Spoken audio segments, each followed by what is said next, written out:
Patrick McCabe was 36 years old when this happened. He had just undergone dental surgery to remove all 4 of his wisdom teeth, a procedure he had put off for years. The recovery was rough.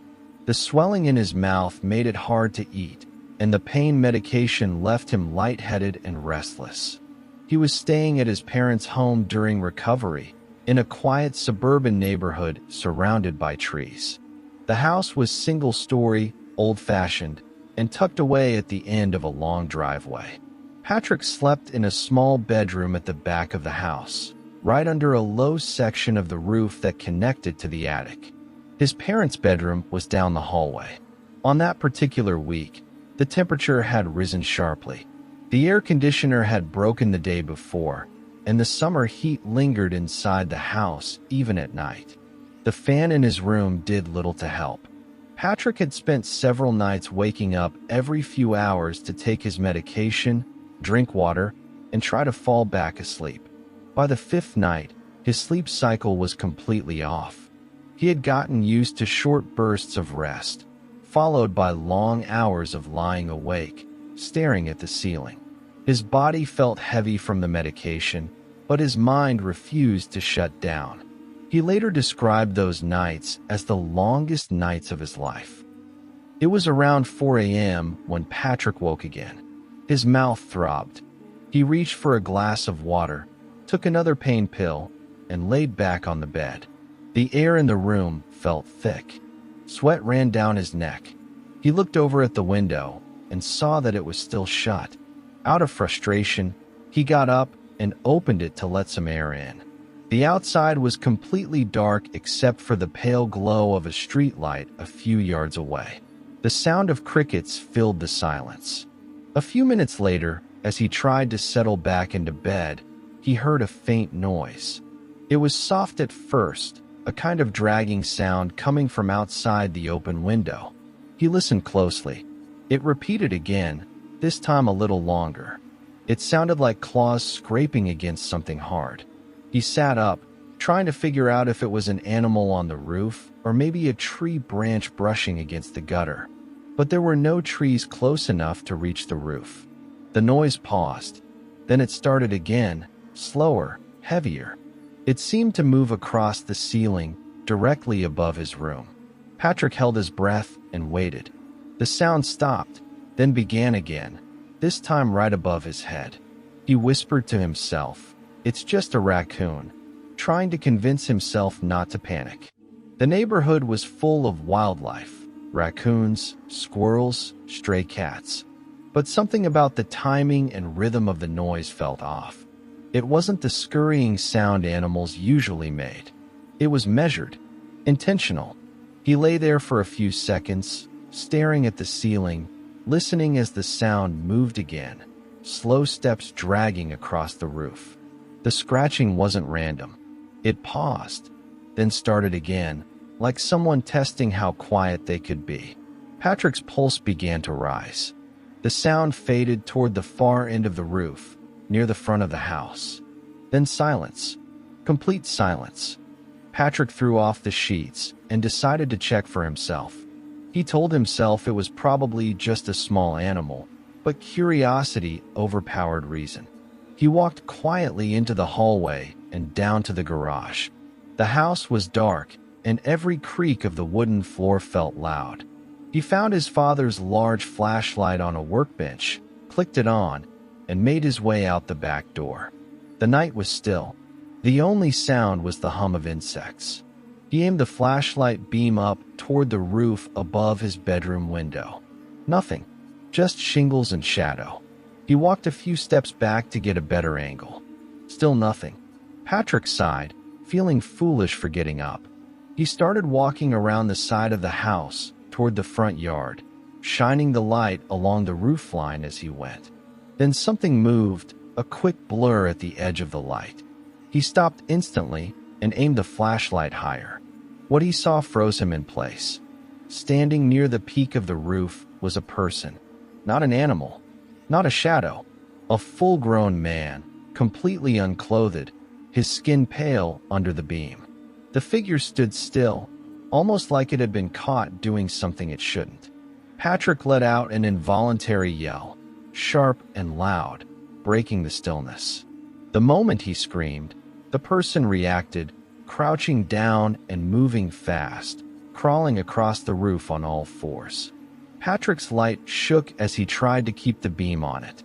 The man was fast, unnaturally fast, his limbs jerking in strange, uneven motions.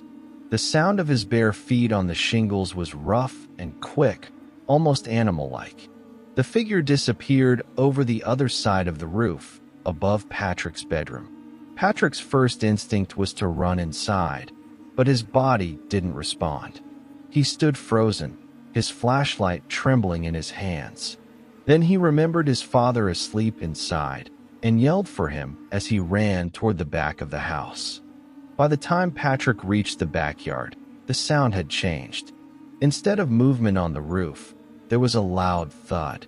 The man had jumped off. Patrick arrived just in time to see him hit the concrete patio, a fall that should have broken bones. But the stranger stood up almost instantly. His movements were jerky but forceful, like every muscle in his body was strained tight. Before Patrick could react, the man ran toward him and tackled him to the ground. The impact knocked the wind out of him. Patrick tried to shove him off, but the attacker clawed at his face and neck with both hands, grunting in short, violent bursts. Patrick could smell the dirt and sweat coming off him. The man's grip was impossibly strong, his fingers digging into Patrick's skin. Patrick screamed for help, his voice echoing across the yard. Then, over the noise, came the sound of the back door bursting open. His father ran out, shouting and pulling the attacker off his son. The man twisted free, stumbled a few feet, then bolted toward the tree line behind the house. Both Patrick and his father stood there, catching their breath, too shocked to speak. They watched the man's silhouette vanish between the trees. The forest went silent again, as if nothing had happened. Patrick's father turned to him. His face went pale when he saw the blood running down Patrick's cheek. They rushed inside and locked every door. Patrick was taken to the emergency room that night. His wounds were deep but not life-threatening. The doctors cleaned the cuts and gave him several shots to prevent infection. His father explained everything to the police, who arrived at the hospital shortly after. When officers searched the property, they found clear footprints leading from the patio to the fence, bare footprints, and marks on the side of the house near the roof where someone had been climbing. In the following days, detectives canvassed the neighborhood, but no one reported seeing anyone matching the description Patrick gave. The case never went anywhere. The police told them it was probably a break-in attempt, though the lack of forced entry and the attacker's behavior didn't make sense. Patrick's father spent the next week inspecting the house, checking for signs of damage.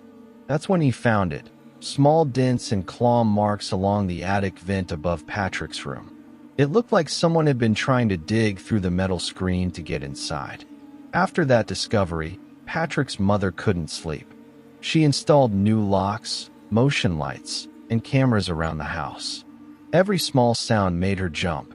For months, she refused to sleep in their bedroom and instead slept on the couch with the TV on. Patrick eventually recovered, though the scars on his face remained faint reminders of that night. He moved out a few months later. His parents still live in that house.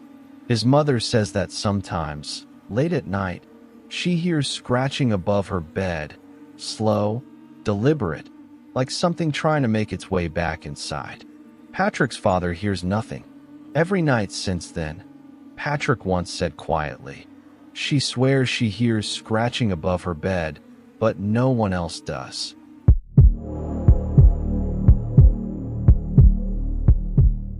Evan Turner was a 20-year-old college student from a small town outside Columbus, Ohio. His parents owned a modest two-story home in a quiet neighborhood where people rarely locked their doors and everyone waved at each other from their porches. It was the kind of place where nothing ever seemed out of the ordinary. That week, Evan's parents had gone on a short trip to visit family out of state. They trusted their son to look after the house while they were gone. Evan didn't mind. He was responsible, level-headed, and glad to have some space to himself. His girlfriend, Anna, planned to stay over for a few days. They'd been together for over a year, quiet, easygoing, and comfortable with each other. The first 2 days went by quietly. They cooked dinner together, watched movies late into the night, and slept in the next morning. The neighborhood was peaceful as always. Streetlights hummed softly outside the window, and the occasional car passed by every hour or so. On the second night, the air was cool, and they left the window slightly open for the breeze. The sound of distant crickets filled the house. It was calm, familiar, the kind of night that should have been entirely uneventful. Around midnight, while they were lying in bed talking, Evan heard a faint scraping sound outside. At first, he ignored it, assuming it was the wind or maybe a stray cat. But after a few minutes, the sound grew louder, plastic dragging against pavement. He sat up, listening carefully. Anna noticed the change in his expression and asked what was wrong. Evan hushed her, his eyes fixed on the darkened window. The noise was coming from the driveway. It sounded like one of the trash cans being moved, not tipped over or knocked down, but rolled slowly, then stopped, then rolled again. The sound was steady and deliberate. Evan slipped out of bed and told Anna to stay put. "It's probably just a raccoon," he said quietly. He grabbed his phone, turned on the flashlight, and made his way down the stairs. The house felt unnaturally still, every step echoing faintly. When he opened the front door, the night air hit him, cool and damp. The driveway stretched ahead, faintly lit by the motion light over the garage. He could see 2 trash cans lined up against the wall, just where his father always kept them. But one was on its side, lid open, and trash scattered across the concrete. Evan stepped outside, shining his phone's flashlight across the driveway. The beam landed on the overturned can, then moved across the grass, but there was no sign of movement. No animals. No footsteps. He sighed and shook his head, feeling a mix of annoyance and relief. "Just an animal," he muttered, picking up pieces of paper and tossing them back into the can. When he finished, he rolled both bins into the garage, closed the door, and locked it. As he walked back toward the front steps, he glanced once more at the darkened street. It was empty, not a sound. He went back inside and shut the door behind him, unaware that the real problem hadn't even begun. He thought the worst part was cleaning up the mess. He was wrong. It was nearly 1 in the morning by the time Evan climbed back into bed. Anna was half asleep, wrapped in a blanket, her breathing slow and even. Evan lay beside her, staring at the ceiling, trying to shake off the unease he felt. Minutes passed. The house settled into silence again. The refrigerator hummed in the kitchen. A dog barked faintly somewhere down the street. Then came a new sound, a faint, rhythmic tapping. At first, he thought it was coming from the pipes or maybe the wind against the glass. But the sound was too steady, too deliberate. It came in short bursts. Tap, tap, tap. A pause. Then again. Evan's eyes opened wide. He turned his head toward the front of the house. The sound wasn't coming from the back window this time. It was coming from the front entryway, right near the front door. He sat up carefully, not wanting to wake Anna. The tapping continued, each tap spaced evenly apart, like someone gently tapping on glass with their fingernails or a metal ring. He got out of bed and walked slowly down the hallway. The noise grew louder the closer he got. He could see the faint glow from the porch light seeping through the curtains beside the door. He stopped a few feet away. The tapping didn't stop. It was coming from the narrow window next to the door, the kind meant for decoration, tall and thin. Whoever or whatever was out there was tapping directly on it. Evan hesitated. His hand hovered over the curtain. He pulled it back just slightly.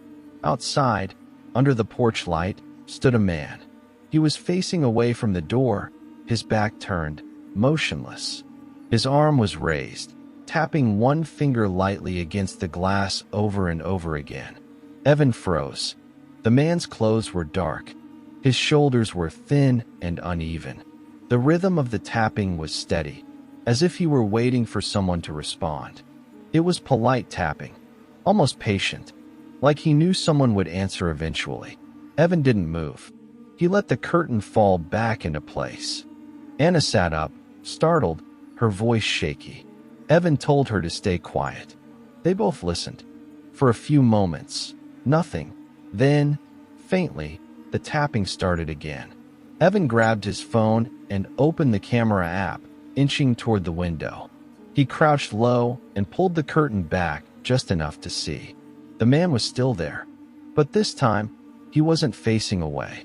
He was standing directly in front of the glass, his face inches from it, staring straight into the house. Evan's breath caught in his throat. The man's face looked almost melted, the skin uneven and gray, as though it had been burned or stretched. His mouth hung slightly open. His eyes were hollow, unmoving. Evan dropped the curtain and stumbled backward, nearly tripping over the rug. Anna gasped when she saw his face. He grabbed his phone again and called 911, whispering to the dispatcher that someone was outside the house. The operator told him to stay in the room with the door locked. Within minutes, the sound of sirens grew in the distance. Evan and Anna stayed put, holding their breath. When the police arrived, the tapping had stopped. Evan ran downstairs to let them in. Two officers swept the property with flashlights while Evan explained everything he had seen. They checked the front porch, the windows, and the yard. There were no footprints, no sign of forced entry, nothing disturbed except for the motion light, which flickered faintly as though it had just been triggered. The officers stayed for another half hour, walking the perimeter and checking the doors. Finally, one of them said calmly, "You're safe. Probably just someone passing through. Call us again if it happens." But deep down, Evan knew that whoever, or whatever, had stood at his window hadn't just been passing through. The rest of the week was quiet. Evan tried to focus on normal things: work, cleaning, talking to his parents on the phone, but his sleep never returned to normal. Every night, he found himself glancing at the window, half expecting to see a figure waiting in the yard. When his parents returned home, he told them everything. His father listened carefully, concerned but skeptical. "Probably just a homeless man," he said. "We'll put up cameras, just in case." True to his word, Evan's father installed 3 small security cameras around the house, one above the garage, one facing the driveway, and another overlooking the front porch. Evan felt a little safer knowing they were there. A few nights later, when he couldn't sleep, he decided to check the footage. He scrolled through several hours of video on his phone. Nothing, just still frames of the quiet street, the empty driveway, and the motion light blinking once or twice when a car passed. He was about to put the phone down when something caught his eye. At the very end of the recording, right before the video stopped, one of the cameras blinked red. The small recording light flickered once, then again, as though something had turned it on. Evan frowned. That particular camera wasn't supposed to be powered. His dad had unplugged it earlier that day to adjust the wiring. He stared at the screen for a long time, the blinking light reflecting in his eyes. Then, without warning, the video feed went black. Evan sat frozen, his phone trembling slightly in his hand. The next morning, he checked the camera in person. It was still unplugged. But what happens when you live alone and someone starts knocking from inside your own house?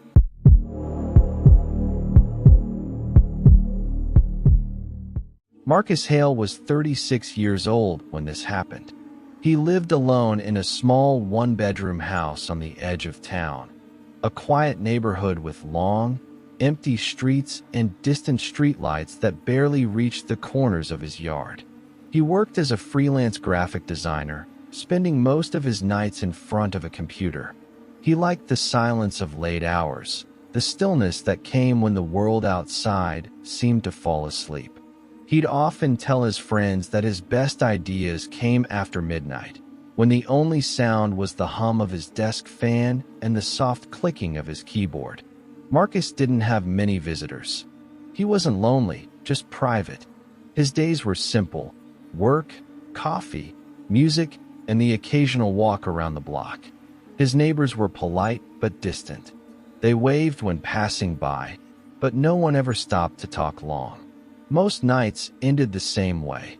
He'd work until his eyes grew heavy, shut everything down, and head to bed around 3 in the morning. He liked that hour, when the streets were empty and even the air felt still. There was something peaceful about the world at 3 a.m. But peace, as he would soon learn, can vanish in a second. There's something peaceful about the world at 3 a.m. until peace turns into presence. It was a Tuesday night in late November. The air outside was cold and dry. Marcus had been working on a client project for hours when he noticed how quiet it had become. He rubbed his eyes, saved his work, and turned off his desk lamp. As he walked down the short hallway toward his bedroom, he glanced at the clock on the wall. It was 3:10 a.m. He got into bed, pulled the blanket up to his chest, and let his eyes close. For a few minutes, everything was perfectly normal, the kind of silence that made him feel safe. Then it happened. A sudden, violent banging on his bedroom door. 3 hard hits, one after another. Bang, bang, bang. Marcus shot upright, heart pounding. He stared at the door in disbelief. It was loud enough to shake the frame, as if someone was hitting it with both fists. He froze. His first thought was that someone had broken into the house. His second thought was that he must have imagined it, that it was a dream. But before he could even process it, another sound followed. Footsteps. Slow, deliberate footsteps moving away from the door, down the hallway, toward the living room. The sound of each step was clear on the wooden floor, heel to toe, until it faded completely. Marcus sat there, gripping the blanket. He didn't move for almost a full minute. The only sound now was the faint ticking of the wall clock in the living room. He finally whispered to himself, "Who's there?" His voice sounded smaller than he expected. No answer. The silence that followed was worse than the noise itself. Instinct finally kicked in. Marcus grabbed the nearest thing he could find, an empty glass bottle from his nightstand, and got out of bed. His legs felt weak, but he forced himself toward the door. He turned the handle slowly and opened the door just enough to peek into the hallway. The lights were off, but he could see the faint glow from his computer monitor still on in the other room. He stepped out carefully, every floorboard creaking beneath his feet. "Hello," he called out again. No answer. He moved toward the living room, holding the bottle tight in his hand. The air felt colder there, though the windows were shut. His eyes darted across the room, the kitchen doorway, the front door, the small window near the dining table. Nothing looked out of place. He checked the front door. Locked. He checked the back door. Still locked. The windows were all closed, the curtains undisturbed. The silence pressed against his ears. His breathing was the only sound he could hear. Finally, he grabbed his phone and dialed 911. The dispatcher kept him on the line until officers arrived about 15 minutes later. When they got there, Marcus explained everything: the pounding on the door, the footsteps, how he was sure someone had been inside. The officers searched every corner of the house. They checked under the bed, in the closets, even the attic. Nothing. No signs of forced entry. No footprints. No broken locks. One of the officers tried to calm him down. "You're safe," he said. "Might have been a dream or some kind of sound from the pipes. Happens more often than you'd think." Marcus didn't argue, but he knew what he had heard. He wasn't half asleep. He wasn't imagining things. He'd felt the vibration of those knocks through the wall. When the police left, he stood in the middle of the living room for a long time. Every sound, the fridge, the ticking clock, even the hum of the streetlight outside, felt sharper now, louder. He locked every door again and sat. The days that followed were uneasy. Marcus tried to convince himself it had been nothing, a prank, maybe, or just the house settling. But every night, his anxiety grew. He started leaving lights on around the house, something he'd never done before. 3 nights later, at exactly 3:10 a.m., he woke to a sound. Footsteps. Not banging this time. Just slow, steady footsteps moving down the hallway again. He sat up, holding his breath. The steps came closer, then stopped right outside his bedroom door. He waited. Nothing. No knock. No movement. Just the sound of the wind outside brushing against the windows. The next morning, he bought a small audio recorder and set it up on his nightstand. If he heard anything again, he'd have proof. That night, he stayed awake until 3, eyes fixed on the clock. When 3:10 arrived, nothing happened. The house was quiet. He eventually fell asleep. The next day, he listened to the recording. For the first 2 hours, all he heard was white noise, the fan, the distant hum of the refrigerator. But near the end of the clip, there was something faint. Breathing, not his own. Slow, deep breathing, close to the microphone. He felt a chill crawl up his spine. He checked the doors and windows again, but everything was locked. The following night, he placed the recorder again, this time closer to the door. When he reviewed the file the next morning, there was nothing for the first few hours. Then, just before the 5-hour mark, came a sound that made his stomach twist. A whisper, low and drawn out, just a few words, but clear enough to understand. "Let me in." The voice was quiet, but unmistakably real. Not a glitch, not a background noise. It was human. Marcus turned off the recording and deleted the file immediately, as if erasing it would make it untrue. But deep down, he knew it had happened. He didn't sleep at all that night. By the end of the week, he'd made up his mind. He was leaving. Marcus packed his things and moved into an apartment across town. He didn't tell the landlord why. He just said he needed to relocate closer to his clients. He handed over the keys and didn't look back. For a while, he tried to forget the house. He focused on work again, surrounded himself with noise, music, television, anything to fill the silence. But part of him still wondered what had really happened that night. 2 months later, he got a call from one of his old neighbors. The house had been rented out to a young couple, and according to the neighbor, they'd already called the police twice. Both times for the same reason. Loud knocking on the bedroom door. At exactly 3:10 in the morning, the officers never found anyone there. The new tenant told police the same thing. Loud knocking. At exactly 3:10 a.m. No one ever at the door.